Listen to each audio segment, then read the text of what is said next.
olha só, eu sei que muita gente já te falou isso. Transforma o tema em uma pergunta. Mas, cara, isso pode salvar vidas.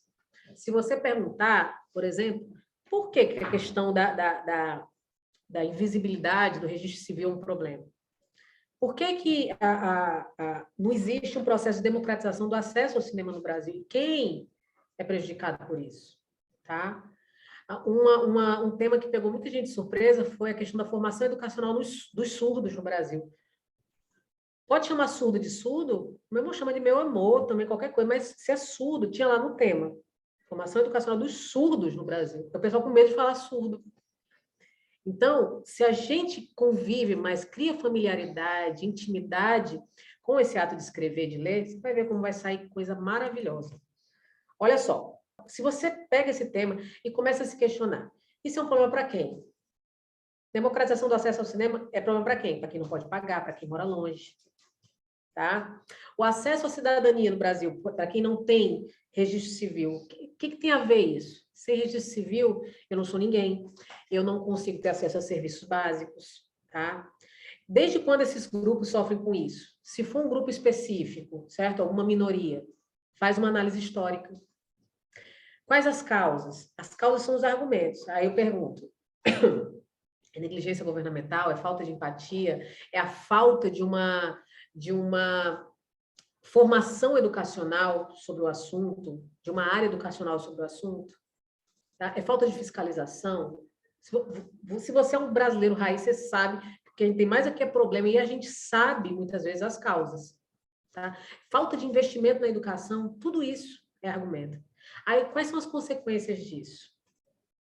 O que o descaso com isso provoca? Se eu, por exemplo, eu faço vista grossa para a corrupção, o que acontece? Jovens não vão querer participar de processo político, vai prevalecer ainda, vai se perpetuar o domínio dessas pessoas que entendem de política, fazem política. Tá? Então, você tem que entender quais são as causas, as consequências. Por que não conseguem resolver ou mitigar esse problema? Falta de vontade política? É a própria corrupção? A falta de participação? A falta de uma educação? Beleza? E aí, o que impede de ser resolvido também? Quem poderia ajudar a resolver ou a mitigar? Eu coloco resolver e mitigar, porque mitigar não é...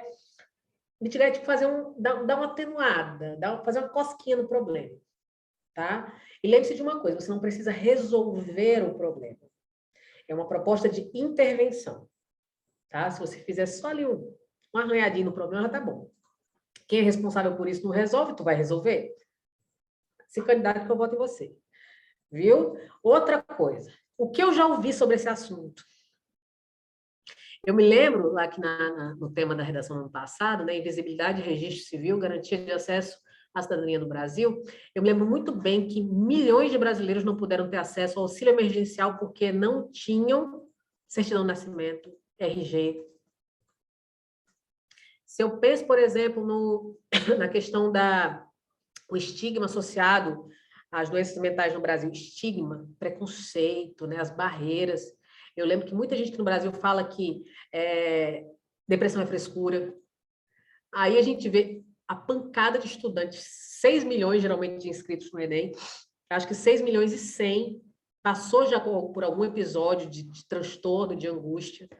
Tá? Então, a gente tem. Eu já ouvi alguma música sobre isso? Tem alguma música que eu possa encaixar? Um filme, uma série, uma reportagem, documentário, jornal, vídeo no YouTube, postagem no Instagram? Eu já vi alguma coisa? Outra coisa, obras literárias, conteúdo escolar, manchete de jornal, artigo, pesquisa, dado, postagem, redes, tudo. Eu já vi. Tem alguma lei sobre isso? Aí você pensa, Constituição Federal, tudo tem lá. Todos os seus direitos estão garantidos lá. Certo? Todos.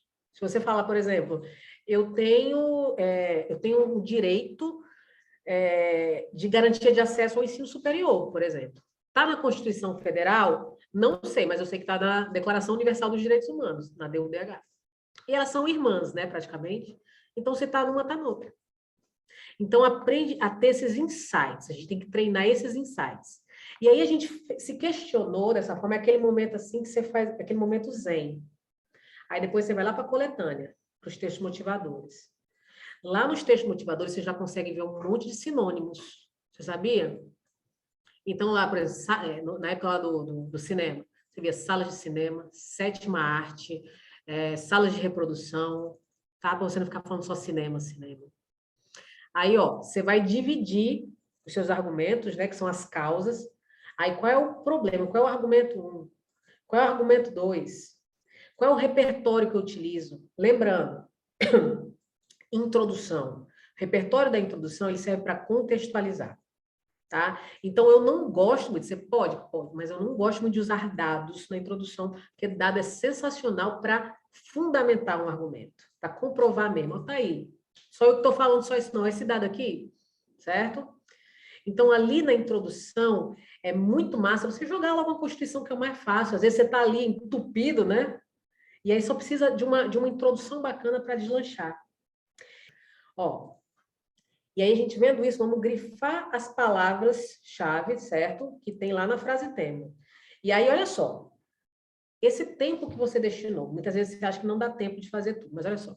Cerca de 20 a 30 minutos para planejar tudo. Para escolher repertório, para escolher argumento, para escolher estratégia, tudo.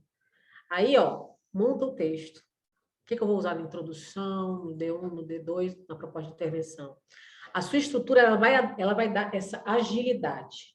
Tá? Se você sabe o que vai escrever já. 20 a 30 minutos para escrever o rascunho. Ler isso tudo. Isso tudo. É no rascunho que você vai mensurar o espaço de que você precisa, se o que você está falando realmente faz sentido, é coerente. Porque muitas vezes o que acontece? Quando a gente não faz a rascunho, a gente quer colocar tudo lá. Tudo. A gente não tem o desapego. Né? Menina, eu quero usar dado, citação, né? Alusão histórica, senso comum, quero usar tudo. Aí fica expositivo. Depois, ó, 25 a 30 minutos para reler e passar para a folha final. 25 a 30, exatamente. Ó, Gabi, é aqui, ó. Escrevendo, tá? E de 3 a 5 minutos para uma leitura de varredura de falhas. Aí tem gente que esquece isso aqui. Aí sabe o que acontece? Esquece uma palavra, tá? E aí o que acontece? Esquecer uma palavra é uma falha de estrutura sintática. Tá? É a ausência de um termo sintático aí. Você vai colocar assim, ó. No Brasil, tal, tal, tal. Aí você esquece o Brasil. Porque todo mundo esquece. No Brasil, só que você não colocou Brasil. Você foi escrevendo, esqueceu o Brasil. Aí o corretor vai falar, acho que eu não vi, gatinho, eu não vi o Brasil aqui. Falha de estrutura sintática. Se você tivesse feito essa leitura de varredura, você colocaria Brasil em cima, assim, ó. Aí tá, bota Brasil aqui. Sabe por quê? Porque rasura não te faz perder ponto. Mas esquecer uma palavra, faz. Certo?